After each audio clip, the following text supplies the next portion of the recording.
ഒന്നിനും ഒരു short cut ഇല്ല എന്നുള്ളതാണ്. എന്തിനും എന്ത് വിജയത്തിൻ്റെയും പിന്നിൽ നല്ലൊരു പരിശ്രമമുണ്ട്. അതുതന്നെയാണ് എനിക്ക് ഇന്ന് ഈ ഒരു ക്ലാസ്സിലൂടെ നിങ്ങൾക്ക് പറഞ്ഞു തരാം. 2026 നടക്കുന്ന പരീക്ഷയിൽ നമുക്കൊരു നല്ല വിജയം നേടണമെങ്കിൽ ഞാൻ കുറച്ച് എൻ്റെ എക്സ്പീരിയൻസിൽ നിന്ന് ഞാൻ നിങ്ങളോട് കുറച്ച് കാര്യങ്ങൾ ഷെയർ ചെയ്യാം. നിങ്ങൾക്ക് അത് കേട്ട് ഉചിതമാണ് എന്ന് തോന്നുകയാണെങ്കിൽ നിങ്ങൾക്കത് ഫോളോ ചെയ്യാം, അല്ലെങ്കിൽ നിങ്ങൾക്കത് വിട്ടുകളയാം. അപ്പോൾ വളരെ ചെറിയൊരു വീഡിയോ ആണ്. അപ്പോൾ നമുക്ക് ഒന്നാമതായിട്ട് എനിക്ക് പറയാനുള്ളത്, നമ്മൾ പലരും പല സാഹചര്യങ്ങളിൽ ജീവിക്കുന്നവരാണ്. ചില ആൾക്കാർക്ക് ഈ ജോലി കൊണ്ട് വളരെ അത്യന്താപേക്ഷിതമായ എന്തെങ്കിലും ഒരു കാര്യം നേടേണ്ടി വരും. അപ്പം ഞാൻ പലപ്പോഴും കുട്ടികളോട് പറയുന്നത്, നമ്മുടെ ഒരു ഗവൺമെൻറ് ജോലി നേടിയെടുത്ത് നമ്മുടെ സ്റ്റാറ്റസ് ഉയരും. നമുക്ക് സമൂഹത്തിലുള്ള ഒരു വാല്യൂ, അവർ കുറച്ചുകൂടെ വാല്യൂഡായിട്ട് നമ്മളെ പരിഗണിക്കും, പല സ്ഥലങ്ങളിലും നമ്മളെ കൺസിഡർ ചെയ്യും. അതുകൊണ്ട് അത് മാത്രമല്ല, നമ്മുടെ ഫാമിലിയിൽ തന്നെ നമ്മുടെ ഒരു ഫിഗർ അങ്ങ് മാറുകയാണ്. അതുകൊണ്ടാണ് നിങ്ങൾ എല്ലാവരും ഏറ്റവും നന്നായിട്ട് പഠിക്കേണ്ടത്. അത് നിങ്ങളൊരു ബ്രാൻഡഡ് ഉൽപ്പന്നങ്ങൾ നിങ്ങൾക്ക് വാങ്ങി ഉപയോഗിക്കാൻ കഴിയുന്ന നിങ്ങളൊരു ബ്രാൻഡായി അങ്ങ് മാറും എന്നൊക്കെ ഞാൻ പിള്ളേരോട് പലപ്പോഴും പറയാറുണ്ട്. അങ്ങനെ എൻ്റെ ഹാജാസ് ക്ലാസ്സസ് എന്ന് പറയുന്ന ആപ്പിനകത്ത് ഞാൻ ഇങ്ങനെയൊക്കെ ഒരു ദിവസം പറഞ്ഞുകൊണ്ടിരുന്നപ്പോൾ ഒരു കുട്ടി എന്നെ വിളിച്ചിട്ട് പറഞ്ഞതാണ്, സാറേ ഞാൻ ജോലി വാങ്ങുന്നത് ഇതിനൊന്നുമല്ല, എനിക്ക് എൻ്റെ ഭർത്താവിനൊരു സപ്പോർട്ട് കൊടുക്കാനോ, അല്ലെങ്കിൽ എനിക്ക് സ്റ്റാറ്റസ് കിട്ടാൻ വേണ്ടിയിട്ടോ, അല്ലെങ്കിൽ കുറച്ച് പൈസ സമ്പാദിച്ചിട്ട് എനിക്ക് ബ്രാൻഡഡ് ആയിട്ടുള്ള ഉൽപ്പന്നങ്ങൾ ഉപയോഗിക്കാൻ വേണ്ടിയിട്ടോ ഒന്നുമല്ല ഞാൻ ജോലിക്ക്. എൻ്റെ മകനെ ചികിത്സിക്കാൻ വേണ്ടിയിട്ടാണ്. എൻ്റെ മകൻ ഒരു ക്യാൻസർ പേഷ്യൻ്റാണ്. അതുകൊണ്ട് എനിക്ക് അവനെ ചികിത്സിക്കാൻ വേണ്ടിയിട്ടാണ് ഞാൻ ഈ ഒരു ഗവൺമെൻറ് ജോലി ആഗ്രഹിക്കുന്നത്, പഠിക്കുന്നത്. പക്ഷേ നിർഭാഗ്യവശാൽ ഇതൊക്കെ പറഞ്ഞ ഞാൻ തന്നെ എനിക്കൊരു പുതിയ എക്സ്പീരിയൻസ് ആയിരുന്നു. കാരണം മകനെ ചികിത്സിക്കാൻ വേണ്ടി PSCക്ക് വേണ്ടി പഠിക്കുന്ന ഒരു കുട്ടിയെ അങ്ങനൊരു എക്സ്പീരിയൻസ് എനിക്ക് ആദ്യമായിട്ടാണ് ഒരു കുട്ടിയിൽ നിന്ന് അങ്ങനെ കിട്ടുന്നത്. അപ്പം ഞാനിത് കേട്ട അമ്പരന്ന് പോയി. കുറേ കാലം കഴിഞ്ഞപ്പോൾ ഈ കുട്ടിയെ നമുക്ക് നമ്മുടെ ക്ലാസ്സുകളിലൊന്നും കാണാതായി. അപ്പോൾ ഞാനങ്ങനെ ക്ലാസ്സുകൾ കാണാതായപ്പോഴത്തേക്കും ഞാനത് വാട്സപ്പുമായിട്ട് ബന്ധപ്പെട്ട് അഡ്മിനോട് ചോദിച്ചപ്പോഴാണ് പറയുന്നത്, ആ കുട്ടിയുടെ മകൻ മരണപ്പെട്ടു പോയി എന്ന്. ബോൺ ക്യാൻസർ ആയിരുന്നു. അപ്പോൾ അത് കുട്ടിയുടെ മകൻ മരണപ്പെട്ടു പോയി എന്ന്. പക്ഷേ ആ കുട്ടി പിന്നീട് ആർക്കെയോ അറിഞ്ഞതാണ് ആ കുട്ടി ജോലിയിൽ പ്രവേശിച്ചത്രേ. പക്ഷേ നോക്കൂ, കുഞ്ഞുകുട്ടിയല്ല, കുറച്ച് പ്രായമുള്ളൊരു കുട്ടിയാണ്. അപ്പോൾ ഈ ഒരു കുട്ടിയെ സംബന്ധിച്ചിടത്തോളവും അവരുടെ അൾട്ടിമേറ്റ് എന്ന് പറയുന്നത്, അവരുടെ ആവശ്യകത എന്ന് പറയുന്നത് ഈ കുട്ടിക്ക് മരുന്ന് വാങ്ങാനും ഈ കുട്ടിയെ ചികിത്സിക്കാനുമുള്ള ഒരു സമ്പത്ത് ഉണ്ടാക്കിയെടുക്കുക എന്നായിരുന്നു ആ ഗവൺമെൻറ് ജോലി അയാൾ ആഗ്രഹിച്ചിരുന്നത്. പറഞ്ഞു മനസ്സിലായി. അപ്പോൾ ആ ആഗ്രഹത്തിന് ഒത്തിരി തീവ്രത കൂടും.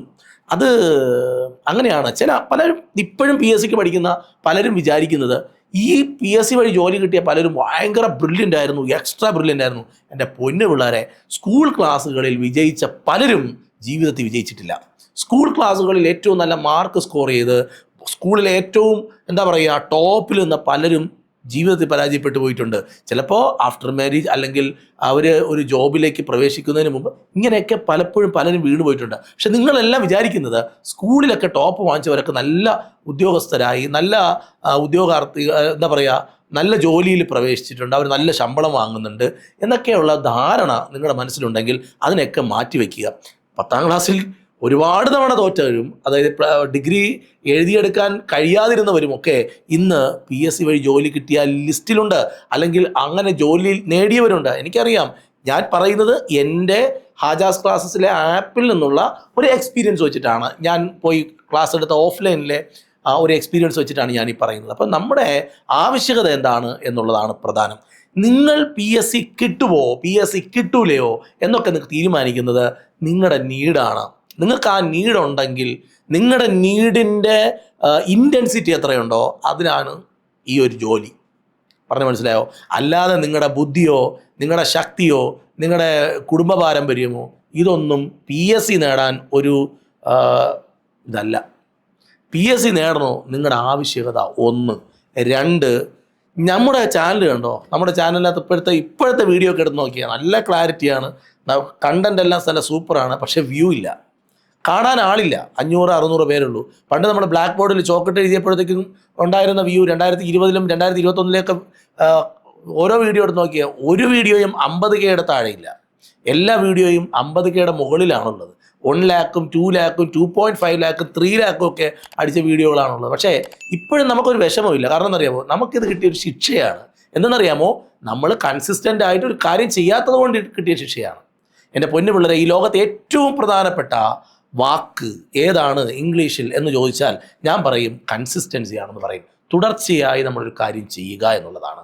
തുടർച്ചയായി നമ്മളൊരു കാര്യം ചെയ്താൽ നമുക്ക് റിസൾട്ട് കിട്ടും, ഉറപ്പായിട്ട് കിട്ടും. അങ്ങനെയാണ് ഞാൻ ആദ്യത്തെ വീഡിയോ ഞാൻ അപ്ലോഡ് ചെയ്യുമ്പോൾ എനിക്ക് നന്നായിട്ട് അറിയാം. ഞാൻ ഈ ഒരു യൂട്യൂബ് ചാനൽ തുടങ്ങി ആദ്യത്തെ വീഡിയോ അപ്ലോഡ് ചെയ്ത സമയത്ത് എനിക്ക് ആകെ കിട്ടിയ വ്യൂ എന്ന് പറഞ്ഞാൽ 5 പേരാണ്, 5 വ്യൂ ആണ്. ഞാൻ വിചാരിച്ചത് എനിക്ക് കുറേ പിള്ളേരൊക്കെ എനിക്ക് അറിയാമല്ലോ, ഞാൻ കുറേ ഇടത്ത് ക്ലാസ് എടുക്കണമല്ലോ, എനിക്ക് ഇപ്പോൾ പിള്ളേരൊക്കെ അങ്ങ് ചാടി മറിഞ്ഞ് വരും എന്നൊക്കെയാണ് വിചാരിച്ചത്. പക്ഷേ വന്നില്ല. പക്ഷെ അങ്ങനെ 10 വ്യൂ ആയി, 12 വ്യൂ ആയി, 20 വ്യൂ ആയി, 100 ആയി. അങ്ങനെ ആദ്യമായി നമ്മുടെ ചാനലിൻ്റെ ഇടയിൽ പരസ്യം കാണിച്ചു തുടങ്ങി. അതിൽ നിന്നാണല്ലോ നമുക്കൊരു വരുമാനം കിട്ടുക. അങ്ങനെ എന്നെ ഇതിനു വേണ്ടി സഹായിച്ചൊരു സാഗർ എന്ന് പറഞ്ഞ പയ്യനുണ്ട്. അപ്പോൾ അവൻ വിളിച്ചു, സാറിൻ്റെ വീഡിയോയ്ക്ക് ഇടയിൽ പരസ്യം വന്നു തുടങ്ങി എന്ന് പറഞ്ഞപ്പോൾ ഉണ്ടായൊരു ആഹ്ലാദമുണ്ട്. അവിടെ നിന്ന് പിന്നെ അങ്ങോട്ട് ഒന്നും തിരിഞ്ഞു നോക്കേണ്ടി വന്നില്ല. നമ്മുടെ ചാനൽ അങ്ങ് വളർന്ന് പന്തലിച്ച് കയറുകയായിരുന്നു. പക്ഷേ ഒരു 1.5 വർഷത്തോളം അല്ലെങ്കിൽ 1 വർഷത്തോളം കാലം നമ്മൾ ഈ ഒരു സിനിമയിലേ ഇല്ല, ഈ ചിത്രങ്ങളിൽ ഒരിടത്തും ഇല്ല. എവിടെ പോയി എന്ത് സംഭവിച്ചുവെന്ന് എൻ്റെ സബ്സ്ക്രൈബേഴ്സിനും അതുപോലെ എൻ്റെ ക്ലാസ് കൃത്യമായി കണ്ടുകൊണ്ടിരുന്നവർക്കും അറിയില്ല. അപ്പോൾ അതുകൊണ്ട് എന്ത് സംഭവിച്ചു, അവർ പലരും പല ചാനലുകളിൽ പോയി, ചില ആൾക്കാർ പഠനം നിർത്തിപ്പോയി, അങ്ങനെയുള്ളവരുണ്ട്. അപ്പോൾ അങ്ങനെ വരുമ്പോൾ ഇനി നമുക്ക് പുതിയ എന്താ പറയുക കാഴ്ചക്കാരെ ഈ ഒരു ചാനലിലേക്ക് കൊണ്ടുവരണം. ഭയങ്കര എഫേർട്ടാണ് നമുക്കിനി എടുക്കേണ്ടത്. പക്ഷേ ഇവിടെ നിന്ന് നിങ്ങൾക്ക് എന്താ പറഞ്ഞു തരേണ്ടത്, ഇതൊക്കെ നിങ്ങളെന്തിനാണ് അറിയണത്? ഇവിടെ കൺസിസ്റ്റൻസി ഇല്ലാത്തത് കൊണ്ട് നമുക്ക് 0-ലോട്ട് പോയി. ഇനി നമ്മൾ 0, 1, 2 അവിടെ നിന്ന് കയറി വരണം. അതിന് നമ്മൾ എന്ത് ചെയ്യണമെന്ന് ചോദിച്ചാൽ കൺസിസ്റ്റൻ്റായി കാര്യങ്ങൾ ചെയ്യണം. നിങ്ങൾ തന്നെ PSC പഠിക്കാൻ വേണ്ടി ഇറങ്ങുമ്പോൾ കൺസിസ്റ്റൻസി എന്ന് പറയുന്ന ഒരു ഫാക്ടറില്ല. നിങ്ങൾക്കതില്ലെങ്കിൽ നിങ്ങൾ ഒരിക്കലും PSCയിൽ നിങ്ങൾക്കൊരു മുന്നേറ്റം ഉണ്ടാവില്ല. നിങ്ങൾ 5 ദിവസം 6 ദിവസം പഠിച്ചിട്ട് 10 ദിവസം നിങ്ങൾ പുസ്തകം അടക്കി വെച്ചാൽ നിങ്ങൾ പിന്നെ 0-ലോട്ട് പിന്നെ പോവും. ഈ മായ എന്ന് പറയുന്ന നോവലുണ്ട്. ആ നോവലിനകത്ത് പറയുന്നുണ്ട് 0-ത്തിലാണ് നമ്മുടെ ജീവിതം ആരംഭിക്കുന്നത്, അവസാനം അത് 0-ത്തിൽ അവസാനിക്കും എന്ന് പറയുന്നതാണ് ആ ഒരു മായ എന്ന് പറയുന്ന നോവൽ അവസാനിക്കുക. നമ്മുടെ 0-ത്തിലാണ് PSC തുടങ്ങുന്നത്. പക്ഷേ ഇവിടെ 0-ത്തിൽ അവസാനിക്കുകയല്ല ചെയ്യേണ്ടത്. നമ്മൾ 0-ത്തിൽ നിന്ന് തുടങ്ങി നമ്മൾ ടോപ്പിലേക്ക് എത്തണം. അതായത് PSC കിട്ടാൻ വേണ്ടിയിട്ട് നമ്മളൊരു ലെവലിലോട്ട് എത്തിച്ചേരേണ്ടതുണ്ട്. ഒരു പർട്ടിക്കുലർ ഒരു ബൗണ്ടറി ലൈനുണ്ട്. ആ ലൈനിലേക്ക് നമ്മുടെ ഗ്രാഫിനെ കൊണ്ടെത്തിക്കണം. കൺസിസ്റ്റൻസി ഭയങ്കര ഇമ്പോർട്ടൻ്റ് ആണ്. ഇനി നമുക്ക് വേറൊരു വീഡിയോയിൽ എങ്ങനെ പഠിക്കണമെന്നൊക്കെ നമുക്ക് പറയാം. അപ്പോൾ കൺസിസ്റ്റൻ്റായി നിങ്ങൾ ഈ പ്രോസസ്സ് ചെയ്തുകൊണ്ടിരിക്കണം. അപ്പോൾ ഇതാണ് രണ്ടാമത്തെ കാര്യം. ഒന്ന് ആവശ്യകത പറഞ്ഞു, രണ്ടാമത്തെ കൺസിസ്റ്റൻസി പറഞ്ഞു, മൂന്നാമത് നമ്മളെ സംബന്ധിച്ചിടത്തോളം നമ്മുടെ ബാക്ക്ഗ്രൗണ്ടാണ്, നമുക്ക് കിട്ടുന്ന സപ്പോർട്ടാണ്. ഞാനൊരു പടം വരയ്ക്കുന്നു, ഞാൻ പടം വരച്ചത് മണ്ണിലാണ്. എന്നാൽ ഞാൻ നല്ലൊരു ക്യാൻവാസിൽ ഒരു ചിത്രം വരച്ചു, എന്ത് ഭംഗിയായിരിക്കും. മണ്ണിൽ പടം വരച്ച ആ ചിത്രത്തെ തന്നെ ഞാനൊരു ക്യാൻവാസിൽ വരച്ചാൽ എങ്ങനെയായിരിക്കും? ആ ക്യാൻവാസിൽ അതിനാവശ്യം വേണ്ട ഏറ്റവും വിലപിടിപ്പുള്ള ഓയിൽ പെയിൻറ്റിങ് അങ്ങനത്തെ കാര്യങ്ങളൊക്കെ ഉപയോഗിച്ചുകൊണ്ട് ഞാൻ ചിത്രം വരച്ചാൽ അതെങ്ങനെയായിരിക്കും? അതാണ് അവിടെ ക്യാൻവാസിൽ എനിക്ക് കുറേ കൂടി അതിനെ ഭംഗിയാക്കാൻ കഴിയും. അതായത് അത് ഇരുന്നോട്ടെ, ഞാനത് അവസരോചിതമായിട്ട് പറഞ്ഞതേ ഉള്ളൂ. പക്ഷേ എനിക്ക് പറയാനുള്ളത് നമുക്കൊരു ബാക്ക്ഗ്രൗണ്ട് എന്ന് വെച്ചാൽ ഒരു ഫോർ എക്സാമ്പിൾ ഈ തിരുവനന്തപുരം ജില്ലയിൽ കാഞ്ഞിരംകുളം എന്ന് പറഞ്ഞ സ്ഥലമുണ്ട്. അപ്പം അവിടെ പിന്നെ കുറേ പിന്നെന്താ പറയുക PSC കോച്ചിങ് സെൻ്റർ ഉണ്ട്.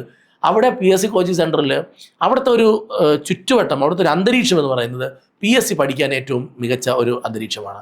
ചില സ്ഥലങ്ങളിൽ ഇപ്പം എൻ്റെ വീടിരിക്കുന്ന സ്ഥലങ്ങളിൽ ആ ചുറ്റുവട്ടത്ത് ആർക്കും PSC വരെ യാതൊരു ബന്ധമില്ല. PSC അവർക്ക് വേണ്ട. പറഞ്ഞാൽ മനസ്സിലായോ? ഇവിടെ ഒരു PSC കോച്ചിങ് സെൻ്റർ ഇവിടെ ഒരിടത്തും ഇല്ല. ആരെങ്കിലും തുടങ്ങിയാൽ അത് ആദ്യം തന്നെ പൂട്ടുകയും ചെയ്യും. കാരണം PSC ഇവിടെ ആർക്കും വേണ്ട. പക്ഷെ പല സ്ഥലങ്ങളിലും സാർ ഒരു PSC സെൻ്റർ തുടങ്ങാമോ അങ്ങനെയൊക്കെ ചോദിക്കുന്ന ഒരുപാട് പേരുണ്ട്. മറ്റ് പല സ്ഥലങ്ങളിലും ഞാൻ പല സ്ഥലങ്ങളിലും PSC ക്ലാസ് എടുക്കാൻ പോകുന്നുമുണ്ട്. പക്ഷേ ഇവിടെ PSCക്ക് വേണ്ടിയിട്ടുള്ള ഒരു എൻവയോൺമെൻ്റ് അല്ല. നിങ്ങൾ ജീവിക്കുന്ന ചുറ്റുപാട്, അതായത് നിങ്ങളുടെ അന്തരീക്ഷം, നിങ്ങളുടെ വീട്ടിൻ്റെ തൊട്ടടുത്തുള്ളവർ, ഞാൻ ഈ പറഞ്ഞ സ്ഥലങ്ങൾ പോലെ ഞാൻ വൈക്കത്തൊക്കെ ക്ലാസ് എടുക്കാൻ പോകുമ്പോൾ അവിടെയൊക്കെ മൊത്തം എപ്പോഴും രാവിലെ ഉറക്കം എണീറ്റാൽ ഒരു ഉദ്യോഗാർത്ഥി എപ്പോഴും ഈ ഏജ് 18 മുതൽ ഒരു 35-40 വയസ്സ് വരെ വരുന്ന ആൾക്കാർ എപ്പോഴും PSCയെക്കുറിച്ച്, ജോലിയെക്കുറിച്ച്, ഉദ്യോഗം കിട്ടുന്നതിനെക്കുറിച്ചൊക്കെ സംസാരിക്കുകയാണ്. ഇത് നമ്മളെ ഒരിക്കലും പുറകിലോട്ട് പോകാൻ അനുവദിക്കില്ല, നമ്മളെപ്പോഴും മുന്നിലോട്ട് വരാനായിട്ട്. അപ്പോൾ അങ്ങനെ ഒരു അന്തരീക്ഷം നമ്മൾ എന്ത് ചെയ്യണം, നമുക്ക് വേണം, ഉറപ്പായിട്ട് വേണം. പിന്നെ വീട്ടിൽ നിന്ന് കിട്ടുന്ന ഒരു സപ്പോർട്ട്, ഇതൊക്കെ നമുക്ക് വേണം. ഈ കാര്യങ്ങളൊക്കെ നമ്മുടെ മനസ്സിൽ, നമ്മുടെ ആവശ്യകത നമ്മുടെ മനസ്സിൽ വയ്ക്കുക, നമ്മൾ കൺസിസ്റ്റൻ്റ് ആയിട്ടൊരു കാര്യം ചെയ്യുക. മൂന്നാമത് നമുക്കൊരു നല്ല ബാക്ക്ഗ്രൗണ്ട് ഉണ്ടോ എന്ന് നോക്കുക. ഇനി ഒരു കുഞ്ഞു കാര്യം, നമ്മളിതിൻ്റെ ഡീറ്റെയിൽ വീഡിയോ വരുന്നുണ്ട്. നാലാമതൊരു കാര്യം, നിങ്ങൾ ഏത് പരീക്ഷയാണോ എഴുതാൻ പോകുന്നത് ആ പരീക്ഷയിൽ നിങ്ങൾക്ക് 1ാം റാങ്ക് കിട്ടും എന്ന് നിങ്ങൾ ആദ്യം വിചാരിക്കുക. ആ വിചാരം നല്ല ഉറപ്പായിരിക്കണം. ആ വിചാരം എന്ത് ചെയ്യണം, ഒരു വലിയ പേപ്പറിൽ എഴുതി നിങ്ങളുടെ വീട്ടിൽ, നിങ്ങളുടെ ബെഡ്റൂമിൽ നിങ്ങളുടെ കതകുണ്ടല്ലോ, ആ കതകിൻ്റെ പുറകിൽ അങ്ങോട്ടിക്കുക. അപ്പോൾ കതക് തുറക്കുമ്പം ആരെങ്കിലും കതക് തുറന്നു വന്നാൽ ഇത് കാണൂലല്ലോ, നമ്മളിലേ കാണുള്ളൂ. കഥ അടയ്ക്കുമ്പോൾ എപ്പോഴും നിങ്ങൾക്കത് ഓർമ്മയായിരിക്കും. ഓർമ്മപ്പെടുത്തും. നിങ്ങളാണ് ഈ വരാനിരിക്കുന്ന CPO പരീക്ഷയിലെ, ഈ വരാനിരിക്കുന്ന യൂണിവേഴ്സിറ്റി അസിസ്റ്റൻറ്റിലെ, ഈ വരാനിരിക്കുന്ന LGS എക്സാമിലെ 1ാം റാങ്കുകാരൻ അല്ലെങ്കിൽ 1ാം റാങ്കുകാരി എന്ന് നിങ്ങളങ്ങ് എഴുതി വെക്കുക.